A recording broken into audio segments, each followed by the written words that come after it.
आज के इस ख़ास शो के मेहमान हमारे साथ मौजूद है मुस्तकिम डिग्निटी साहब। वैसे तो पूरा मालेगांव शहर जानता है, हमेशा से मालेगांव शहर के लिए काम करते नज़र आए। मुस्तकिम साहब, अभी शहर के हालात इतने ख़राब है, कारोबार पूरी तरह से बंद है, जो रोज़मर्रा की ज़िंदगी है बहुत मुश्किल हो गई है, लोगों को खाने तक कुछ मिल नहीं रहा है, और जो पेट की आग है किस तरह से बुझानी चाहिए, आप कुछ कर रहे हैं इसके लिए? नहीं, ये बात सच है कि शहर के हालात, आज 1 महीना लगभग हो गया लॉकडाउन को। हम जिस तारीख को बैठे हैं उस तारीख को सेंट्रल गवर्नमेंट ने लॉकडाउन किया था, और उससे पहले से ही हमारे यहाँ मंदा और ये सब हालात हैं। और इस बीमारी की वजह से भूखमरी और दूसरे हालात शहर में अब पैदा होना शुरू हो गए हैं।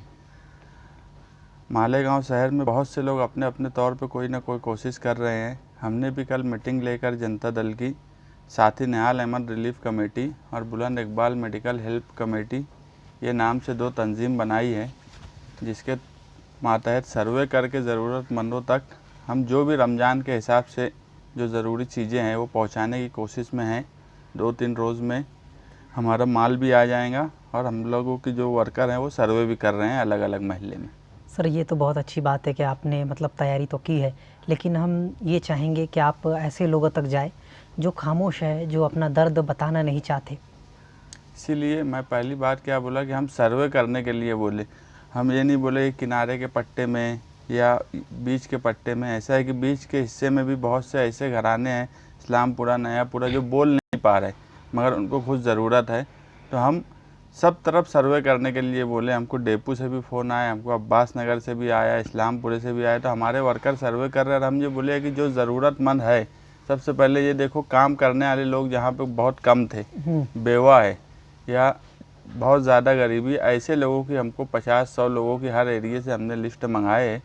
और वो सर्वे करने के बाद हम खुद हमारे आदमी भेज के हम ये चाहते हैं कि यार कम से कम 90% सही जगह सामान जाए। क्योंकि सर, मैंने पहले भी कई इंटरव्यू में ये कहा है कि आप शहर के ज़िम्मेदार हैं, और हम आपको याद दिलाने आए हैं कि आपकी अभी ज़िम्मेदारी है, शहर को संभालना आपका काम है। इसलिए हमने तो रिलीफ कमेटी बनाई, साथ ही Nihal Ahmad relief committee, medical committee भी बनाए, और हम मुसलसल अपने तौर पे कोशिश ज़रूरतमंदों की पर्सनली जो कोशिश थी वो कर रहे थे। मगर एक कमेटी बना के बड़े पैमाने पे करना मकसद था कि अब 1 महीना हो गया, हालात ख़राब है, रमज़ान लग चुका है, आने वाला है, इसलिए बड़े पैमाने पे कोई काम काज हो, इसके लिए ही हमने एक कमेटी तश्कील दी है। कोरोना के मरीज़ दिन ब दिन शहर में बढ़ रहे हैं, काफ़ी तेज़ी से बढ़ रहे हैं। इसी के साथ साथ और भी बीमारियों ने गढ़ बना लिया है मालेगांव शहर को, टाइफाइड, मलेरिया, डेंगू। इसको लेकर प्रशासन किस तरह से तैयारी कर रहा है? आप तो हर हॉस्पिटल जा रहे हैं, जहाँ पर भी ये पेशेंट रखे गए आप पूरी तरह से उनकी इन्फॉर्मेशन ले रहे, दिन भर आप भटकते रह रहे। तो आपको क्या समझ में आया, किस तरह से तैयारी करना चाहिए, और क्या कहेंगे मालेगांव वालों? सबसे पहले तो मैं मालेगांव की आवाम से गुजारिश करता हूँ कि आने वाले 10 दिन ये बहुत अहम है। मैं कई डॉक्टरों से मिला, कई ऑफिसर से मिला। ये 10 दिन अगर हमने संभाल लिया और मर्ज़ नहीं बढ़ा कोरोना वायरस, तो हम कहीं ना कहीं कंट्रोल कर लेंगे। अगर ये 10 दिन भी जिस तरह मालेगांव की आवाम इसको एकदम ना समझते हुए अपने तौर पे जो समझ रही है, बाहर निकल रही है, इसी तरह ली, तो ये हालात मालेगांव शहर के बहुत ज़्यादा ख़राब हो जाने वाले हैं। आज हमारे यहाँ 114 पेशेंट है, जिसको संभालने का इंतज़ामिया के पास कोई इंतज़ाम नहीं है। अगर ये तादाद बहुत ज़्यादा बढ़ गई तो हम संभाल नहीं पाएंगे। हमारे शहर के ऐसे लोग, सूफ़ी साहब, डॉक्टर मुश्ताक, या ऐसे लोग नुमाइंदे, हम इनको नहीं संभाल पाए तो समझ लो क्या हाल होगा। मैं ख़ास तौर से नौजवानों से गुजारिश करता हूँ कि 10 दिन मुकम्मल लॉकडाउन करें, अपने घरों में रहें। ये बात नौजवान सोचता है कि यार हमें कुछ नहीं होगा, मगर एक बात जो गौर की गई अभी तक, जो घर में 50-60 साल उम्र के शुगर पेशेंट है, प्रेशर के जिनको प्रॉब्लम है, अगर उनको इस बीमारी का असर पड़ रहा है तो उनको कोई संभाल नहीं पा रहा है। इसलिए नौजवान ये ना समझे कि हमें कुछ नहीं होगा। उनको अगर थोड़ा हुआ, वो उनकी बॉडी, अगर इम्यूनिटी सिस्टम अच्छा है तो वो बर्दाश्त करेंगी, मगर उनकी वजह से जब वो घर में जाएंगे और घर में जो बीमार आदमी है या उम्र दराज है, उनको जब ये होगा तो उनको कोई बर्दाश्त नहीं कर पाएंगा। मालेगांव के हालात बहुत ख़राब है।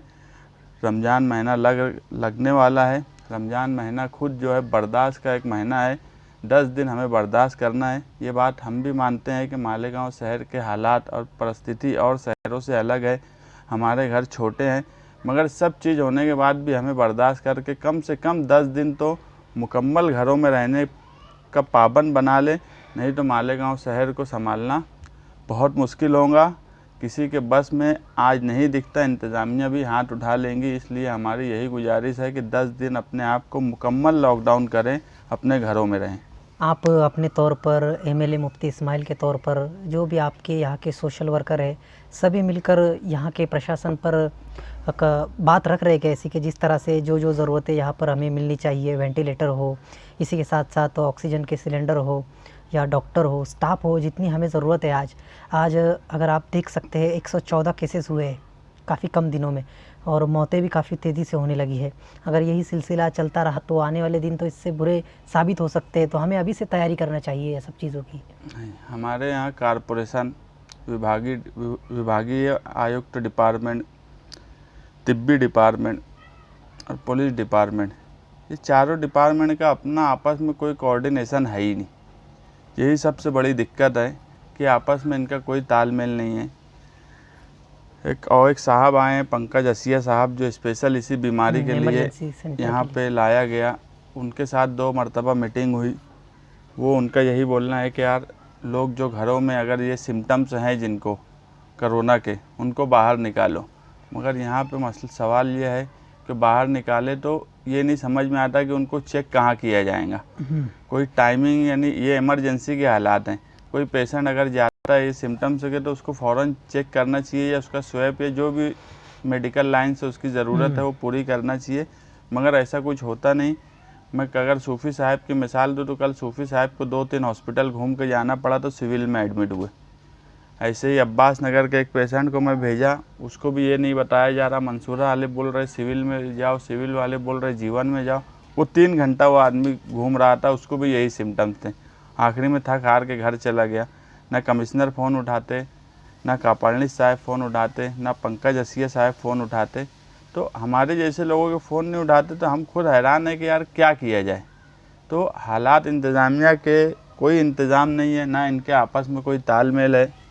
अब हम जो है सीएम साहब राजेश टोपे साहब और कलेक्टर साहब से लेटर देने वाले। कोशिश ये है कि कलेक्टर साहब से मिल के ये हालात बताए। पूरी दुनिया में कोई शहर ऐसा नहीं है जहाँ सरे अमवात 10% के ऊपर है। मालेगांव शहर में 10% के ऊपर है। अगर आवाम की तरफ से कोई ढिलंगी है तो हम मानते हैं, हम यही कोशिश कर रहे हैं कि आवाम को किसी भी तरीके से 10 दिन तो अब पूरी मुकम्मल तौर से लॉकडाउन करें। मगर जो लोग बीमार होकर पहुँचे हैं, इंतज़ामिया जो परसेंटेज इंडिया का सरे अमवात का है, महाराष्ट्र का है, हमारे शहर में 10% से ज़्यादा है। इसका मतलब है कि हमारे यहाँ इंतज़ाम सरकार पूरी और कॉरपोरेशन पूरी तरह नहीं कर रही है।